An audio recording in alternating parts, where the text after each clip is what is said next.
पटना में रहने वाले या पूरे बिहार में कहीं भी घूमने वाले लोगों के मन में इस वक्त यही सबसे बड़ा सवाल घूम रहा है कि अब बिहार की अपनी सड़कों पर भी टैक्स देना पड़ेगा क्या? ये कौन सी सड़कें हैं? कितना पैसा कटेगा?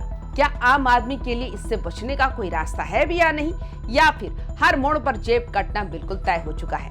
नमस्कार, आप देख रहे हैं वाइबिन बिहार झारखंड। मैं हूं आपके साथ मुदिता त्रिपाठी। देखिए, ये कोई हवाई बात या किसी फिल्म की कहानी नहीं है। ये बिहार सरकार का वो ताजा तरीन और बिल्कुल असली फैसला है जिसने पूरे राज्य के गाड़ी मालिकों की नींदें उड़ा दी है। राज्य कैबिनेट ने पथ निर्माण विभाग के कैसे प्रस्ताव पर मुहर लगा दी है, जिसके बाद अब बिहार के स्टेट हाईवे और बड़े बड़े पुलों पर टोल टैक्स वसूलने की पूरी तैयारी हो चुकी है। शुरुआती लिस्ट में ही 50 सड़कों को छांट लिया गया और सर्वे की गाड़ियां सड़कों पर दौड़ रही हैं। यानी ये लिस्ट अभी और लंबी होने वाली है। पिछले कुछ सालों में बिहार का रोड इंफ्रास्ट्रक्चर वाकई बहुत तेजी से बदला है। चाहे वो पटना का मरीन ड्राइव हो, बड़े बड़े ओवरब्रिज हो या जिलों को जोड़ने वाले चौड़े स्टेट हाईवे।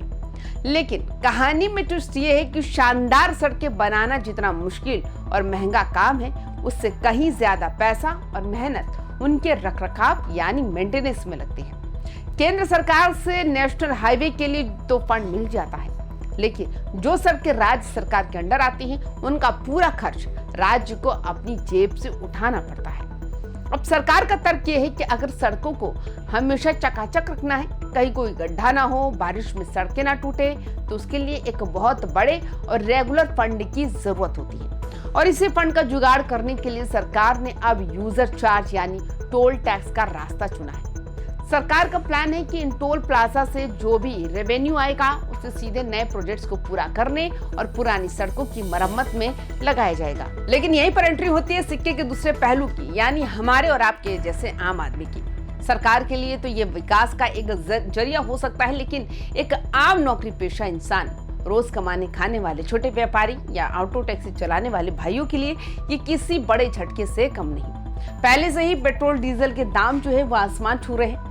उस पर से अगर हर 40 से 50 किलोमीटर पर टोल टैक्स का मीटर चालू हो गया तो मिडिल क्लास बजट का पूरी तरह से कबाड़ा होना तय है। तो चलिए अब बिना देर के सीधे उस लिस्ट और फॉर्मूले पर आते हैं जिससे तय होगा कि किसकी जेब कितनी ढीली होने वाली है। अब ध्यान से समझिए कि टोल टैक्स तय करने के लिए सरकार ने कौन सा नया पैमाना तैयार किया है।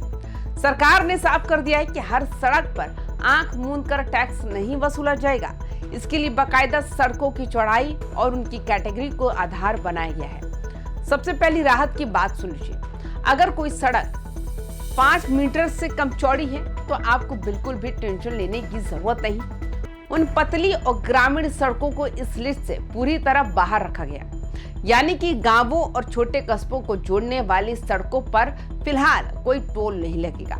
इसके साथ ही शहरों के अंदर की जो सड़कें हैं उन्हें भी इस दायरे से दूर रखा गया। एग्जाम्पल के लिए समझते हैं कि पटना शहर के अंदर की कई जो मेन सड़कें हैं मेजर डिस्ट्रिक्ट रोड की कैटेगरी में आती है। इसलिए पटना के लोकल लोगों को शहर के भीतर घूमते समय टोल का भूत नहीं डराएगा। पटना वासियों के लिए एक और अच्छी खबर यह है कि पाटली पथ और अटल पथ को भी इस टोल टैक्स की लिस्ट से पूरी तरह मुक्त रखा गया, जो कि वाकई एक बड़ी राहत है। बात करते हैं उस बड़े झटके की जो खास तौर पर पटना और उसके आसपास के इलाकों में रहने वालों को लगने वाला है। इस नए फैसले के तहत पटना का गौरव कहे जाने वाले जेपी गंगा पथ यानी पटना का मरीन ड्राइव और कच्ची दरगाह बिदुपुर के बीच बन रहे उस आलिशान 6 लेन के पुल पर सबसे भारी टोल टैक्स लगने जा रहा है। सोचिए, जेपी गंगा पथ पर आज की डेट में रोजाना हजारों गाड़ियां फर्राटा भरती हैं। लोग ट्रैफिक से बचने और जल्दी पहुंचने के लिए इसका इस्तेमाल करते हैं। लेकिन अब जब वहां टोल बैरियर लग जाएंगे तो रोज आना जाना करने वाले नौकरी पेशा लोगों का मंथली बजट सीधे 2 से 3 हजार तक बढ़ सकता है।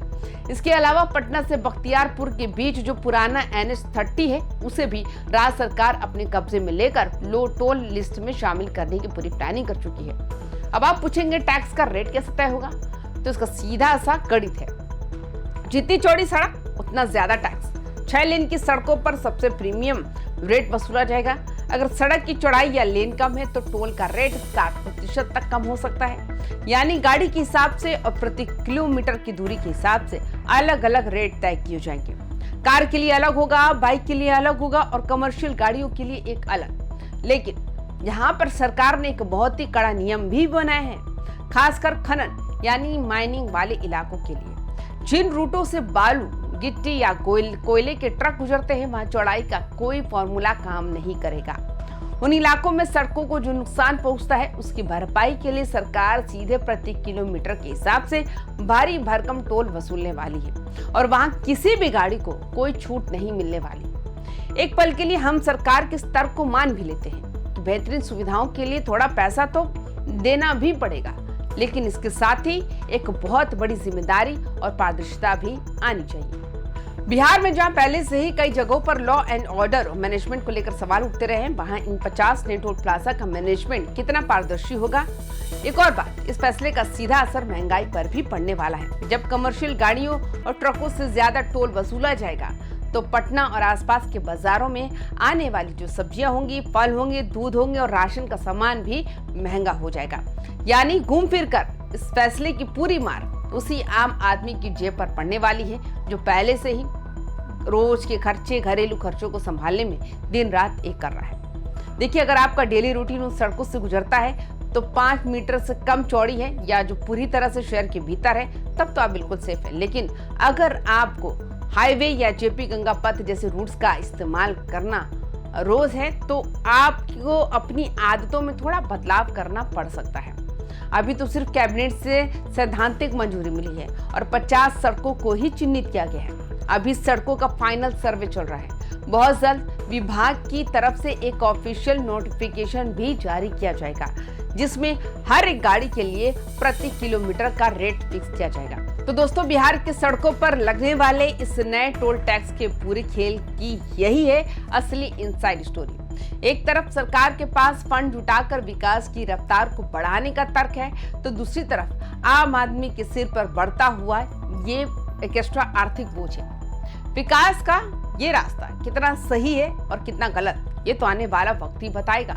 लेकिन आज हमारे इस वीडियो के कमेंट बॉक्स में असली फैसला आपको करना है। आप सरकार के इस फैसले को किस नजरिए से देखते हैं?